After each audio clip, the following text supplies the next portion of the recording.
Pranam, Namaskar. This is about we are all born Shudra. Everybody is born and untouchable in Kali Yuga. That we are now. Now, this is a story of Brahma and Shatrupa, and let's see how it goes. Now, in the beginning of time. Now, this beginning of time is a big joke. There never was a beginning of time. In Hindu culture itself, Hindu philosophy, time is cyclic. And there are 4 eras of time.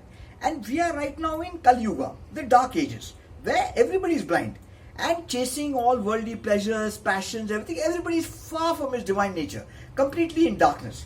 And everybody is born in Ashudra, in darkness.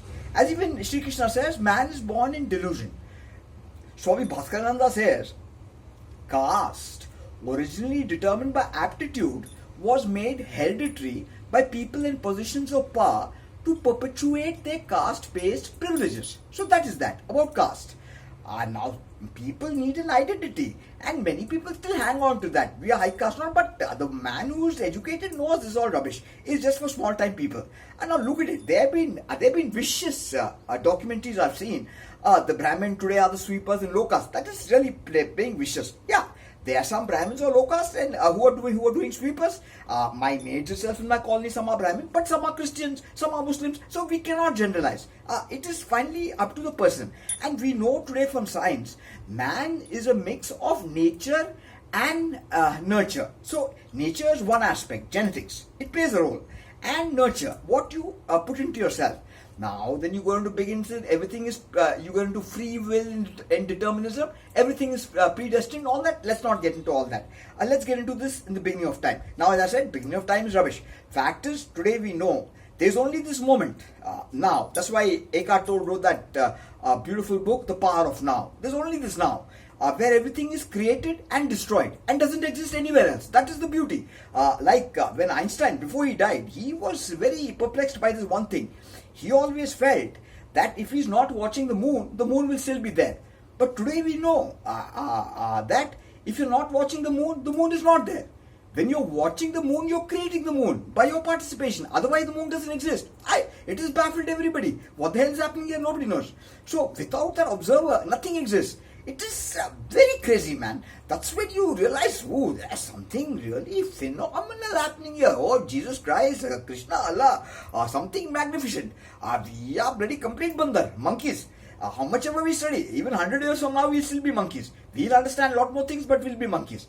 Anyway, so in the beginning of time, now time, as I said, in Hindu thought, there's a creator, a preserver and destroyer. That is Brahma, Vishnu and Shiva.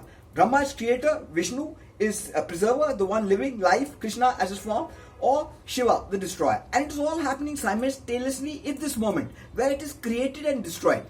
Rest, we have cumulative intelligence, so we have knowledge which is coming on and we are carrying on going cyclic one. As I said, with entropy, time is going forward, which is just time moving forward because our bodies disintegrate moving forward. But time is not moving forward.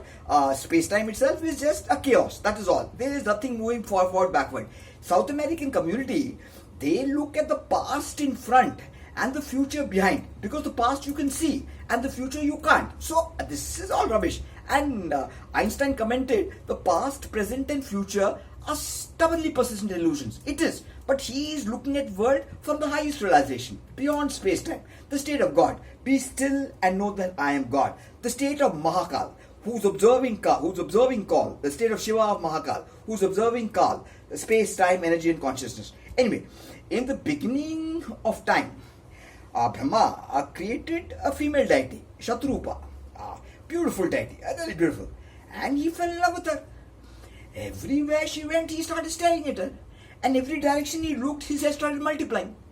Now, before you knew it, he had 5 heads.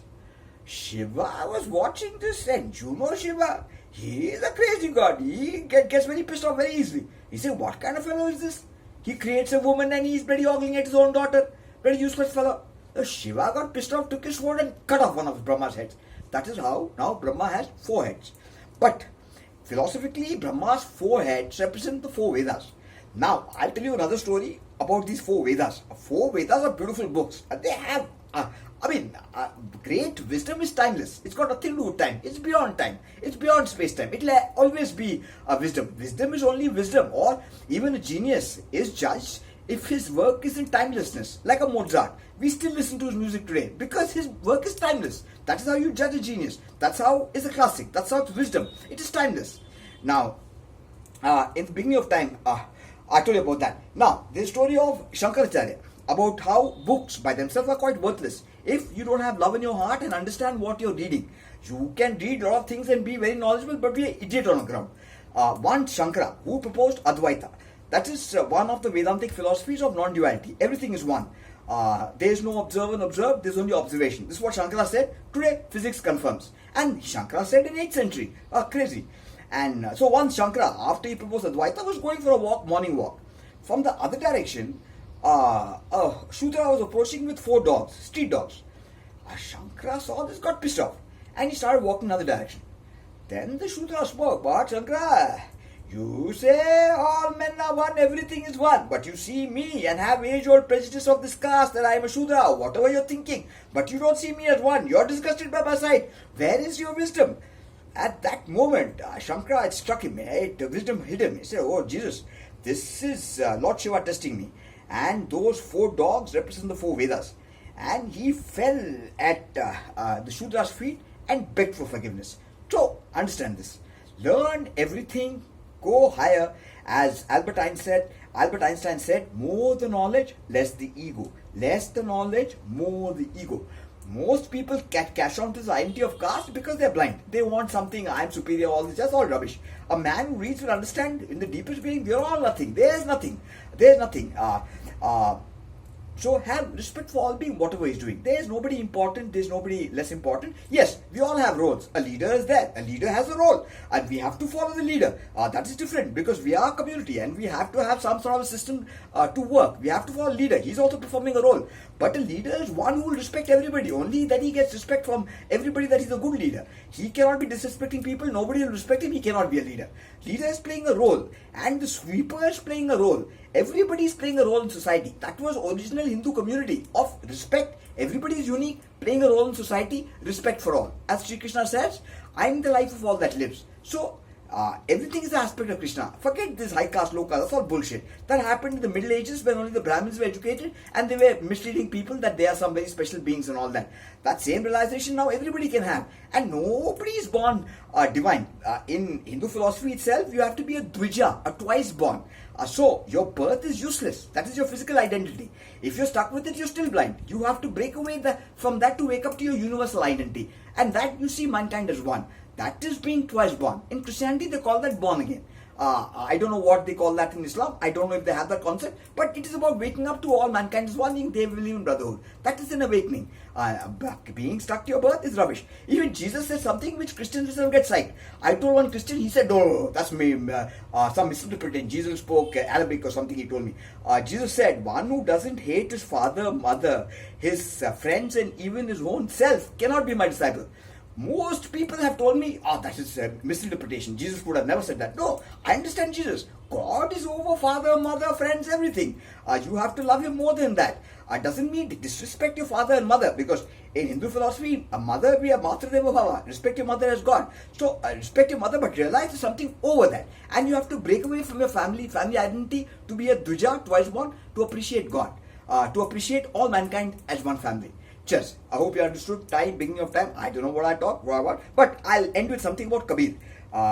Till you don't have a divine realization of a supreme intelligence, something really beautiful happening here, there's something divine, do not believe in God.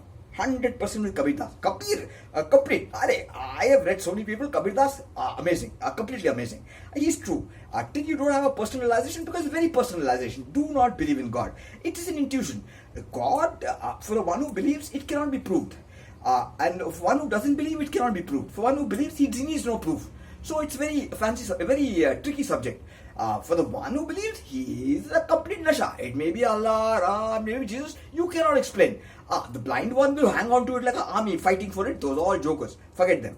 For the ones who are in the beauty, nasha of God, it's something else altogether. But as Albert Einstein says, blind belief in authority is the biggest enemy of truth.